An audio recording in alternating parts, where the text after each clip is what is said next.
Hey hello learners, this is Ekta Rastogi and welcome back to अपनी अध्ययनशाला। हम लोग अब तक कर चुके हैं 1000 एमसीक्यू सीरीज में से एक पेपर कंप्लीट कर चुके हैं, यानी यूपी टीजीटी का 2021 वाला पेपर हम लोग कंप्लीट कर चुके हैं। ठीक है, तो आज हम करने वाले हैं यूपी पीजीटी का 2021 वाला पेपर स्टार्ट।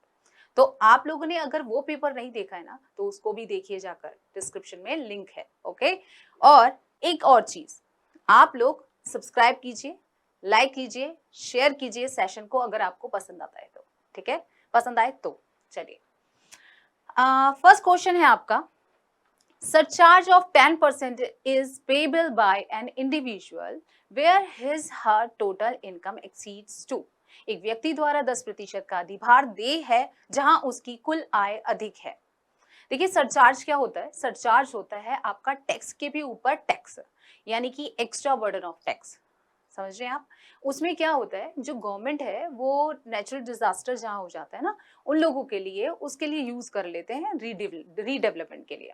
ठीक है, तो आपकी जो इंडिविजुअल है, यानी other than firm, cooperative society और आपकी कंपनी, उन लोगों की क्या रेट्स रहती हैं? 50 लाख तक आपकी अगर इनकम है, टोटल इनकम, तो 50 लाख तक तो निल रहता है। फिर 50 लाख से अगर आपकी 1 करोड़ तक है, ठीक है, तो आपकी रेट रहेगी 10%। फिर 1 CR से 1 CR टू 2 CR है, तो रेट रहती है आपकी 15%, है ना।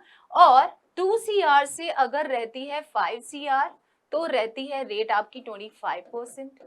अगर 5 CR से भी एक्सीड कर जाती है ना, तो वो रेट हो जाती है 37%। ओके, आपसे पूछा है कि 50 लाख, सॉरी 50 लाख नहीं, आपका जो सरचार्ज है वो 10% किस पे निकलता है?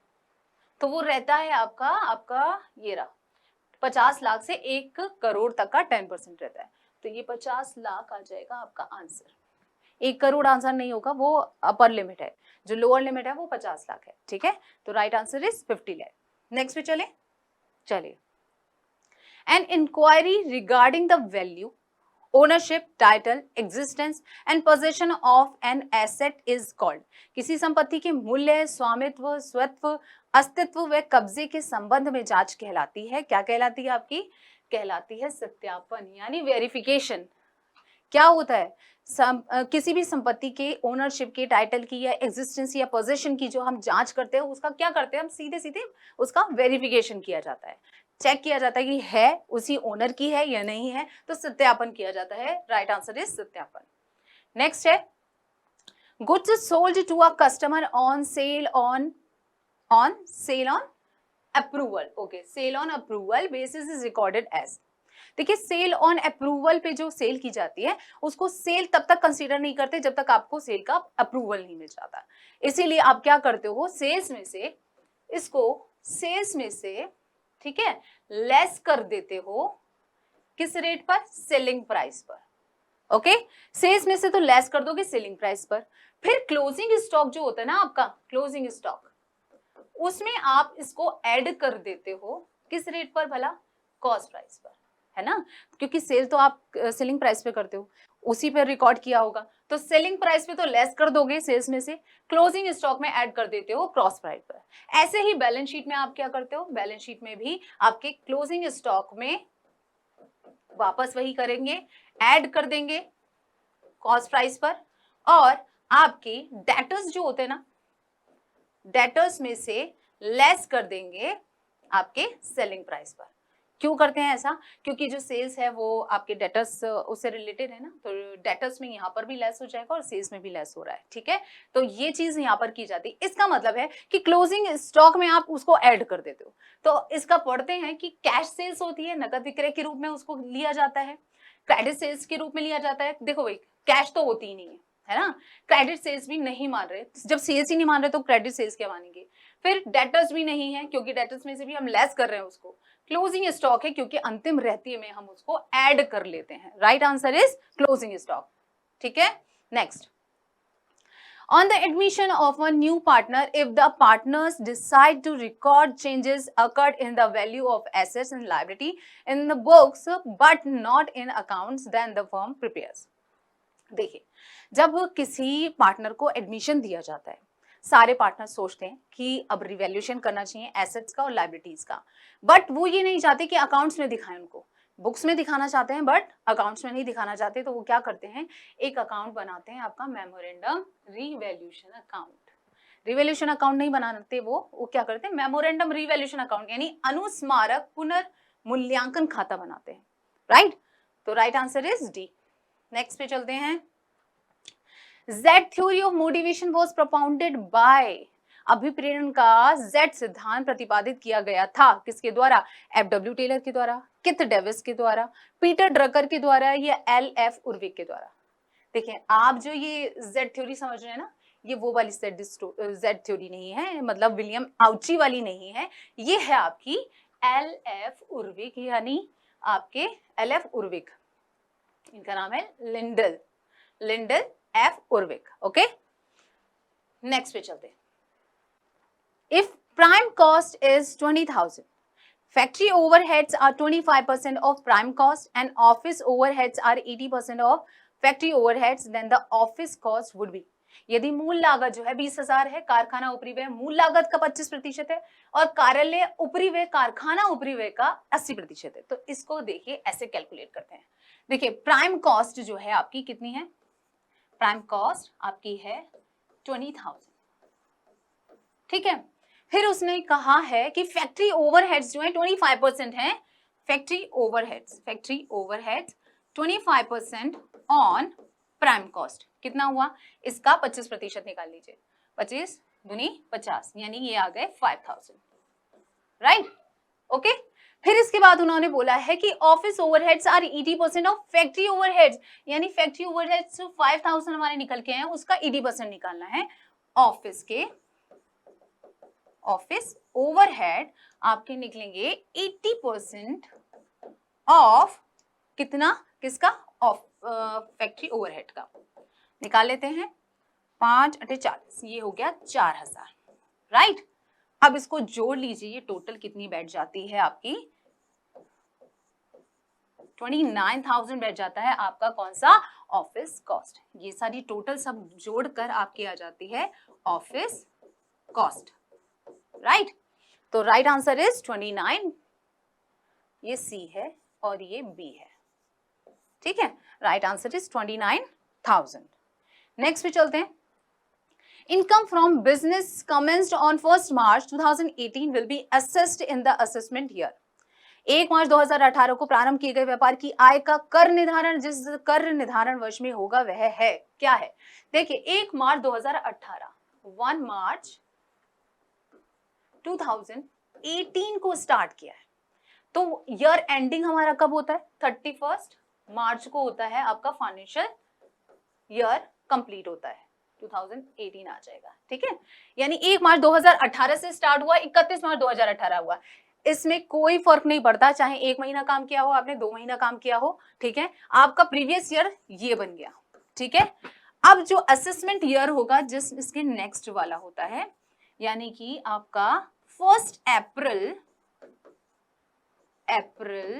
2018 से लेके आपका बन जाता है 31 मार्च 2019 वाला, ठीक है। जो असेसमेंट ईयर है, यानी कि जो इनकम आपकी प्रीवियस ईयर की थी वो असेसमेंट ईयर में आपकी कैलकुलेट की जाती है टैक्सेशन के लिए, तो 1 अप्रैल 2018 से 31 मार्च 2019 माना जाएगा। तो आपका ईयर हो गया असेसमेंट ईयर आपका 2018 to 19। नेक्स्ट क्वेश्चन पे चलते हैं। Which of the following statements is not true? निम्नलिखित में से कौन सा एक कथन सही नहीं है। The percentage of oxygen in environment is 21, यानी वातावरण में ऑक्सीजन का प्रतिशत 21% है, ये सही है।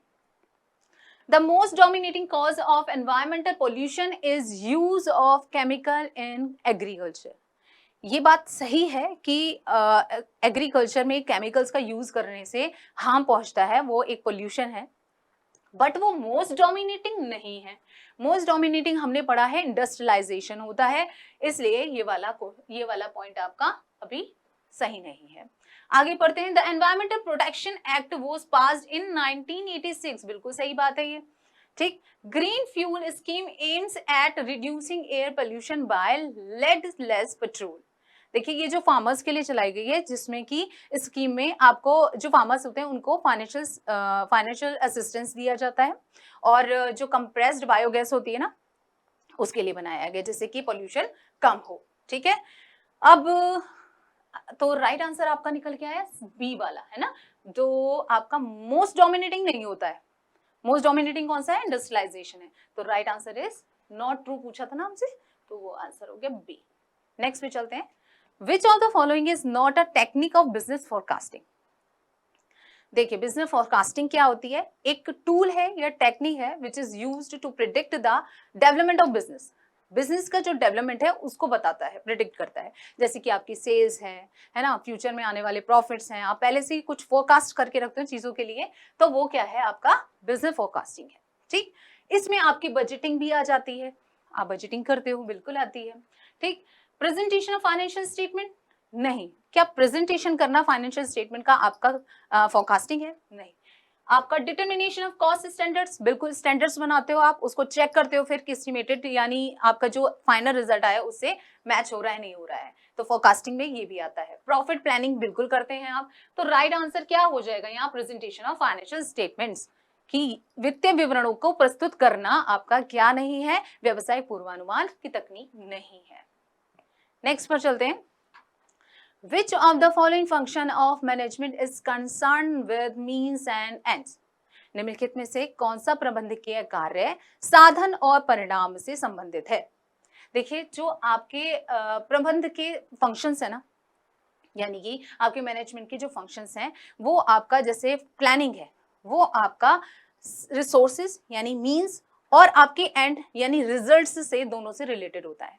आप पहले क्या करते हो? रिसोर्सेज के बारे में पहले से हिसाब किताब लगाते हो, सोचते हो, प्लानिंग करते हो कि कितने अवेलेबल रिसोर्सेज में मेरे ऑब्जेक्टिव्स मेरे पूरे हो जाएंगे, है ना।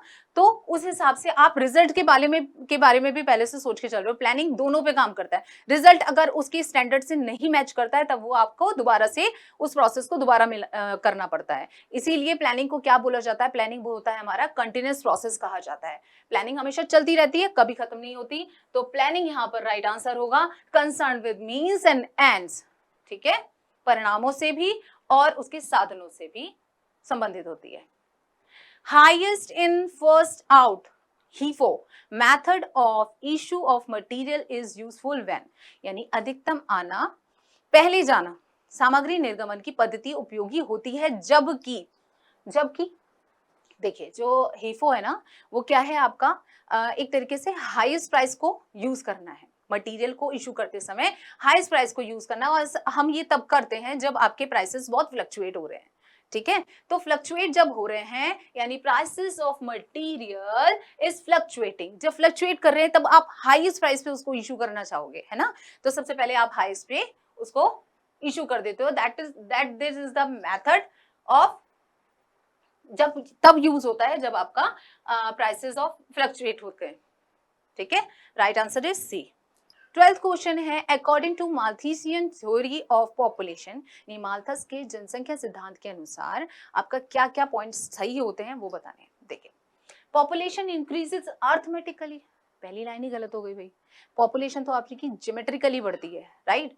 तो फूड प्रोडक्शन इंक्रीजेस ज्योमेट्रिकली, नहीं, फूड प्रोडक्शन आपका अर्थमेटिकली बढ़ता है, तो ये भी गलत हो गया, ये भी गलत और ये भी गलत। फिर पॉपुलेशन इंक्रीजेस ज्योमेट्रिकली, ये बात सही है आपकी, तो right is C option is right, है ना।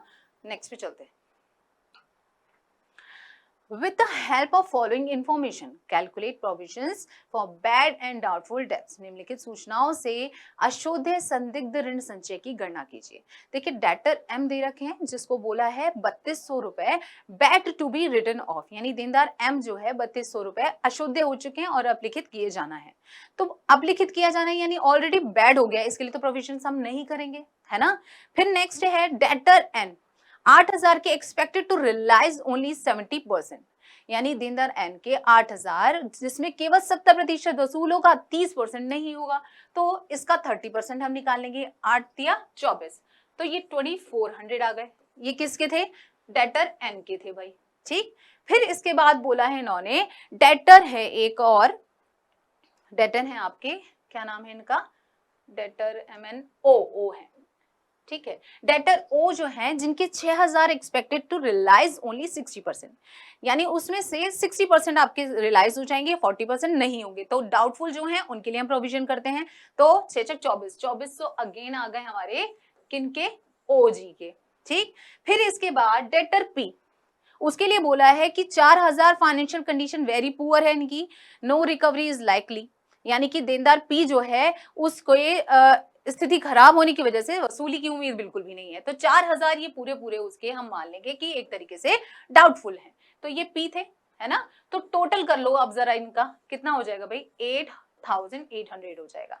यही आपका आंसर है, राइट आंसर इज 8800। हमने ये पहले वाले क्यों नहीं लिए, क्योंकि वो ऑलरेडी बैड हो चुके हैं भाई, उनसे कोई डाउटफुल की उम्मीद भी नहीं है, वो पहले ही बैड हो चुके हैं, अब उनसे कुछ भी रिकवरी नहीं होनी है। जो डाउटफुल होते हैं उनके लिए प्रोविजन किया जाता है, ठीक है। इसलिए हमने एन को लिया है, पी को लिया है और ओ को लिया है। ठीक, नेक्स्ट पे चलते हैं। अब देखो, if capital is 50,000, liability is 30,000 and fixed assets are 70,000, then the value of current assets will be, यदि पूंजी है 50,000, दायित्व है 30,000, स्थायी संपत्ति है 70,000, तो चालू संपत्ति बतानी है हमको।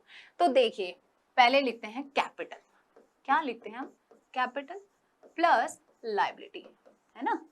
लाइबिलिटी इक्वल्स टू आपकी आती है एसेट्स, एसेट्स में हमारी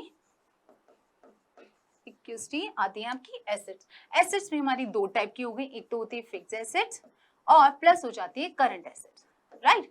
एसेट्स में यही दो एसेट्स आ जाती है ना आपकी। तो चलिए कैपिटल कितनी थी हमारी, 50,000 की, है ना, तो यहां लिख ली। लाइबिलिटी कितनी है आपकी, 30,000 की, वो हमने यहां लिख ली। ठीक, एसेट्स में से फिक्स एसेट्स आपको दे रखी है 70,000, तो वो यहां लिख लेते हैं भाई। प्लस में करंट एसेट्स, है ना, वो नहीं पता है, तो यहां ये जोड़ो कितने हो गए, ये 80,000 हो गए और ये है 70,000, तो 70,000 माइनस में ले आओ यहां पर, इक्वल्स टू सी आ जाएगा, यानी कि करंट एसेट्स। 10,000 आपके क्या आ गए, करंट एसेट्स आ गए। 10,000 इज द राइट आंसर, ठीक है। करंट एसेट्स आपकी कितनी आ गई, 10,000 की आ गई है। Next question is Which of the following is not an attribute under statistical analysis? देखिए एक तो होता है स्टैटिस्टिक्स में, एनालिसिस में दो तरीके से हो सकती है चीजें, जैसे एट्रीब्यूट्स होते हैं और कुछ वेरिएबल्स होते हैं। आपके एट्रीब्यूट्स क्या होते हैं, जो कैरेक्टरिस्टिक्स बताते हैं या फिर क्वालिटी बताते हैं किसी चीज की, तो यानी कि ये हो गया आपका क्वालिटेटिव, ओके। जो कलेक्शन है वो क्वालिटेटिव अगर आप कर रहे हो तो वो एट्रीब्यूट्स हो जाते हैं। एक होता है वेरिएबल्स, वेरिएबल्स जो वेरी कर रहे हैं, ऊपर नीचे हो रहे हैं, चेंजेस आ रहे हैं उसमें, और न्यूमेरिकल फॉर्म में उसको आप लिख सकते हो, वो चीज हो जाती है आपकी वेरिएबल्स। तो यहां देखते हैं, आपसे पूछा है कि एट्रीब्यूट्स नहीं है, जो कि गुण नहीं बताता है, यानी क्वालिटी नहीं बता रहा है। तो डीफनेस यानी बहरापन, ये तो क्वालिटी है, एट्रीब्यूट हो गया। ब्यूटी यानी सुंदरता, वो क्या हो गया, वो भी आपकी क्वालिटी हो गई। हाइट, ऊंचाई जो है, ये क्या है, एक वेरिएबल है। क्यों, क्योंकि हाइट जो है आपकी न्यूमेरिकल में, मतलब नंबर्स में आप लिख सकते हो उसको, तो हाइट हो गई आपकी वेरिएबल ना कि एट्रीब्यूट। ब्लाइंडनेस, अंधापन, वो भी आपका एट्रीब्यूट होता है। तो राइट आंसर इज वेरिएबल के और भी एग्जांपल है, जैसे हाइट हो गया, वेट हो गया, जो बढ़ता घटता रहता है ना, और न्यूमेरिकली आप उसको लिख सकते हो। तो ये दो चीजें हो गई, एट्रीब्यूट नहीं है वो है आपका हाइट, ठीक है। Next question, N orderly arrangement of group efforts to provide unity of actions in the pursuit of common goals is called.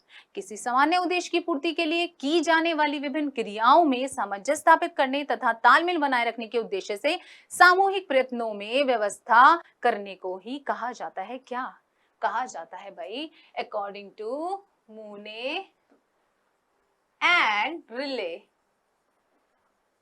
मूने and Reiley की डेफिनेशन उठा के दे दी है सीधे सीधे।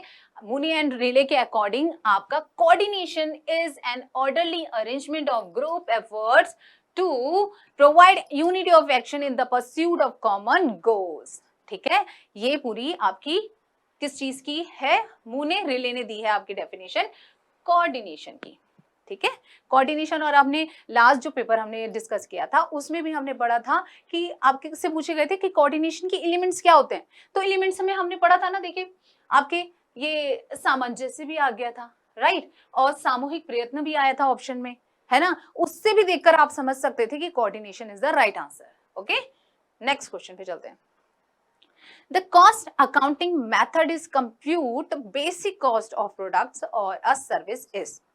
ठीक है, देखिए एक प्रोडक्ट या सर्विस की कॉस्ट को निकालना, यानी कि देखिए जो कॉस्ट अकाउंटिंग है उसमें जब होमोजेनियस जो प्रोडक्ट होते हैं, यानी एक जैसे से प्रोडक्ट होते हैं, उनकी कॉस्ट निकालना, डिफरेंट पहले कॉस्ट निकाली और फिर उसके बाद एक यूनिट की वैल्यू निकालना, आपका क्या कहलाता है?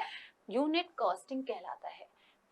अ प्रोडक्ट और सर्विस एक जैसा प्रोडक्ट होता है, उसकी आप क्या निकालते हो? कॉस्ट निकालते हो, एक यूनिट की वैल्यू निकालते हो, दैट इज यूनिट कॉस्टिंग, इकाई लागत विधि।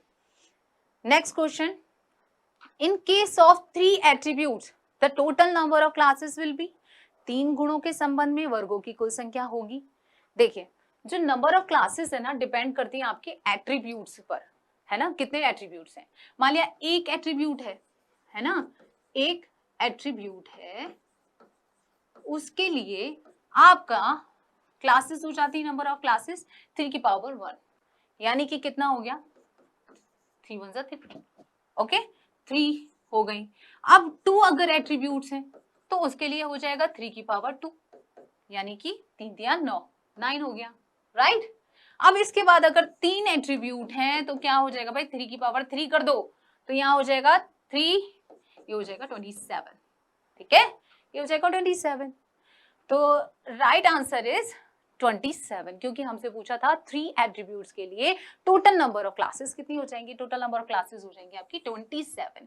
3 एट्रीब्यूट हैं और 27 आपकी क्लासेस बन जाती हैं। ये आ गया आपका 27 is the right answer. Okay, next पे चलते हैं। देखिए, higher the ratio the more favourable it is, यानी जितना ऊंचा अनुपात होता है उतना ही यह पक्ष में होता है, यानी उतना ही अच्छा होता है। यह कथन लागू नहीं होता किस पर? यानी this statement does not apply with respect to. देखिए आप पहले इस चीज को नॉर्मली समझिए, एलिमिनेट कीजिए चीजों को। देखिए नेट प्रॉफिट रेशियो यानी शुद्ध लाभ अनुपात के संबंध में। हायर द रेशियो, बिल्कुल हायर जितना होगा आपका प्रॉफिट उतना ही आपके लिए अच्छा है। तो ये दोनों ही प्रॉफिट हैं आपके, तो ये तो है, मतलब हायर द रेशियो और उतना ही फेवरेबल होगा, ये वाली चीज तो है। ठीक है, आपसे क्योंकि नॉट पूछा है, डज नॉट अप्लाई, ठीक है, तो वो निकालने की कोशिश कर रहे हैं, इनको एलिमिनेट कर दो। फिर इसके बाद देखो जरा stock turnover ratio. Stock turnover ratio जितना अच्छा होगा आपका, जितना बढ़ेगा उतना ही ज्यादा अच्छा है, क्योंकि जो आपकी स्टॉक की टर्नओवर है, जितना साइकिल जितना अच्छा घूम रहा है, उसका मतलब यही है कि higher the ratio most favourable it is. तो ये भी आपका सही है, फेवरेबल है। बट ऑपरेटिंग रेशियो क्या होता है? अधिकतर आप क्या कंफ्यूज हो जाते हो ऑपरेटिंग रेशियो और ऑपरेटिंग प्रॉफिट रेशियो में। देखिए ये ना एक्सपेंसेस को दिखाता है, ऑपरेटिंग रेशियो आपका ऑपरेटिंग एक्सपेंसेस पे निकलता है, तो एक्सपेंसेस जितने कम होंगे उतना फेवरेबल है। तो यहाँ तो क्या है, नॉट फेवरेबल वाली कहानी जो है आपके साथ आ जाती है ऑपरेटिंग रेशियो के साथ। जितना कम होगा उतना अच्छा होगा भाई परिचालन अनुपात, है ना। नेक्स्ट पे चलते हैं। The cause of increase in cost per unit under process costing is। जो प्रोसेस कॉस्टिंग होती है उसमें कॉस्ट पर यूनिट बढ़ जाने का क्या कारण है? देखिए आपके जो होते हैं ना, नॉर्मल वेस्टेज हो जाता है आपका प्रोसेस में। कैसे हो जाता है? देखिए जैसे मान लिया आपने टिम्बर का काम करते हैं आप, और टिम्बर जब पेड़ आप कटता है तो उसकी क्या है, नॉर्मल उसकी वेट कम हो जाता है, पेड़ का मतलब लकड़ी का वेट कम हो जाता है, तो उससे क्या हो जाता है, एक नॉर्मल लॉस हो गया। ये नेचुरल लॉस होता है आपका, है ना, नॉर्मल वेस्टेज। इसको क्या है, आप अपने कॉस्ट में से घटाते नहीं हो, उसको वापस उसमें इंक्लूड करके रखते हो। तो जब इंक्लूड रहता है वो, इसलिए आपकी जो प्राइसेस हैं कॉस्ट पर यूनिट आपकी बढ़ जाती हैं। प्रोसेस कॉस्टिंग में जब नॉर्मल वेस्टेज भी आपका इंक्लूडेड रहता है, क्योंकि नॉर्मल है भाई, वो तो होना ही है, तो उसको आप क्या करते हो, कॉस्ट में इंक्लूड करके रखते हो, इसीलिए आपकी कॉस्ट पर यूनिट आपकी बढ़ जाती है। ठीक है, तो right answer is normal wastage. Okay, that's all for today. आगे के क्वेश्चंस हम करेंगे नेक्स्ट उसमें क्लास में। ओके, अगर आपको सेशन पसंद आया है तो लाइक कीजिए, शेयर कीजिए, सब्सक्राइब कीजिए चैनल को, और बने रहिए हमारे साथ अपनी तैयारी को और अच्छा और मजबूत करने के लिए। Thank you so much. Okay, bye.